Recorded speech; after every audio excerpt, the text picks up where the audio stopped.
Dëshmitë e fqinjëve të familjes Nezha në kryeqytet e cila mbrëmjen e së martës humbi fëmijën 4 vjeçar pas shpërthimit të mbombulës së gazit në banesë, tregojnë detaje të reja për mikrofonin e Report TV.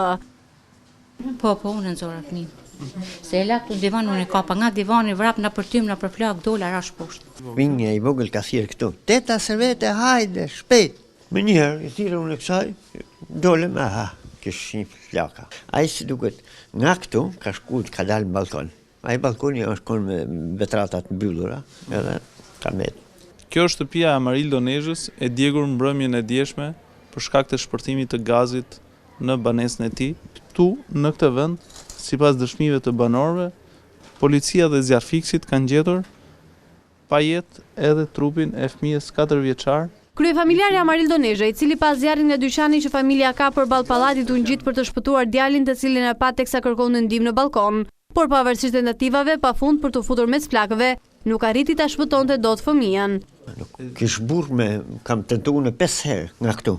Kam shkuar deri këtu. Burrë me kalu këtej nuk ishte. Delte vetëm flakët të këtu. Edhe fëmia më aq. Një tjetër banor tregon se djali 4 vjeçar her pas here kishte thirrur të atin për ndihmë, ndërsa ndodhej në balkon.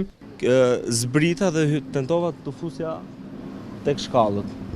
Hypa den kat 4 ishte pa mundur. Ndërkohë njerëzit e banorët tjerë po zbrisnin në xhamin e thyer, aty ishte Amarildo që kërkonte djalin andi, ndonëse Amarildo kërkonte djalin nga krau tjetër.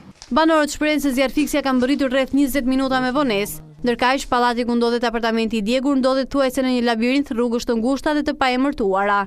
Në të si shumë objekte të tjera të ndërtuara, mungojnë jo vetëm daljet apo lëvizjet e emergjencës, por edhe vendet ku mund të lidhet uji në rast të emergjencave të zjarrit, ndërsa nuk mund të mendohet për fikse zjarri me pluhur.